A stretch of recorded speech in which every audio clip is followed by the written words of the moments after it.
तो देखिए, अब होली पर बाजार रंग गुलाल और पिचकारी से पूरी तरीके से सज चुके हैं। कान्हा की नगरी मथुरा में तो वसंत पंचमी के दिन से ही होली का उत्सव शुरू हो चुका है। वहां भी इस परंपरा को अनूठे अंदाज में मनाने की तैयारी है। यहां होलिका दहन के मौके पर होलिका की प्रतिमा जलाने की परंपरा है। ऐसे में मथुरा के बाजारों में होलिका और भक्त प्रहलाद की मूर्तियां भी नजर आ रही हैं।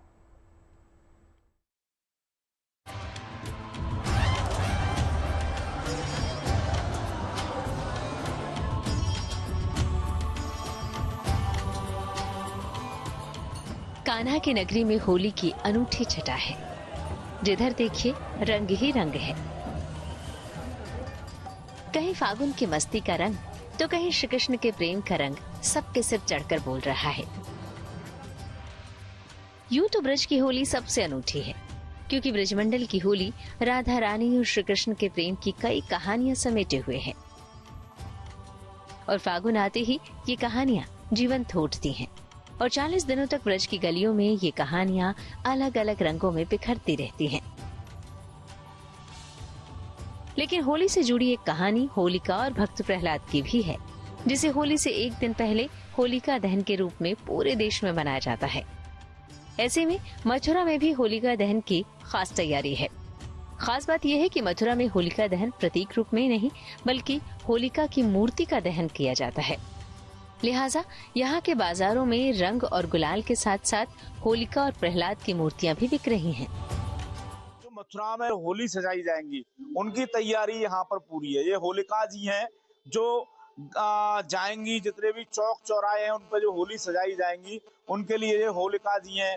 और ये प्रहलाद जी हैं, ये प्रहलाद जी भी जाएंगे और होलिका माता के गोद में इनको बिठाया जाएगा। और जब इनका दहन होगा तो ये प्रहलाद जी तो उसमें से निकाल लिए जाएंगे, लेकिन होलिका का दहन हो जाएगा। क्योंकि होलिका आपने और कहीं जलती हुई नहीं देखी होगी, केवल मथुरा में ही ये होलिका जलाई जाती है। वैसे होली तो पूरे देश में जलाई जाती है, लेकिन इस तरह की होलिका सजाकर केवल मथुरा में ही जलाई जाती है। हालांकि मूर्तिकारों का कहना है कि इस बार उनका कारोबार थोड़ा मंदा चल रहा है। मूर्तियां बिक रही हैं, पर उतनी नहीं जितनी इन्हें उम्मीद थी। 1000 से लेके 3000 तक की अपने पास मूर्ति है और उसके प्रत्येक सब तरह की रेंज है। जिस तरह की कस्टमर को अवेलेबल सब तरह की रेंज मिलेगी अपना। कितने दिन में एक तैयार कर लेते हैं? एक दिन 5 दिन में एक मूर्ति तैयार हो जाती है। और ये तो बहुत सारी तैयार। हाँ, तो 4-5 महीने से स्टार्टअप लग जाता है हमारा काम करने का इसका। कितनी बेच देते हो? 300-400 बिक जाती है, पर इस साल के अकॉर्डिंग कुछ नहीं है। इस बार बहुत हल्का मार्केट है इस बार। हाँ, इस टाइम हमको फुर्सत नहीं मिल सकती। आज हम खाली बैठे हैं इस बार। कान्हा की नगरी में एक तरफ होलिका दहन की तैयारी है, तो वहीं दूसरी तरफ मंदिरों में लोग भगवान श्री कृष्ण के साथ रंग खेलने में मगन हैं। ये तस्वीरें कान्हा की नगरी से आई हैं, जहां बुधवार को द्वारकाधीश मंदिर में बगीचा होली का आयोजन किया गया। बगीचा होली की इस परंपरा के तहत मंदिर में ही बगीचा बनाया गया, जिसमें बाल स्वरूप द्वारकाधीश को विराजमान करने के बाद भक्तों ने भगवान संग होली खेली।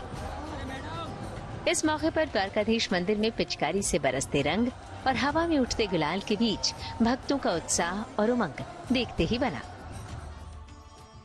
बॉलीवुड एक्टर विद्युत जामवाल भी द्वारकाधीश मंदिर में भक्ति के रंग में डूबे नजर आए। भक्तों के बीच शंखनाद करते दिखे। मथुरा से Madan Gopal Sharma, good news today.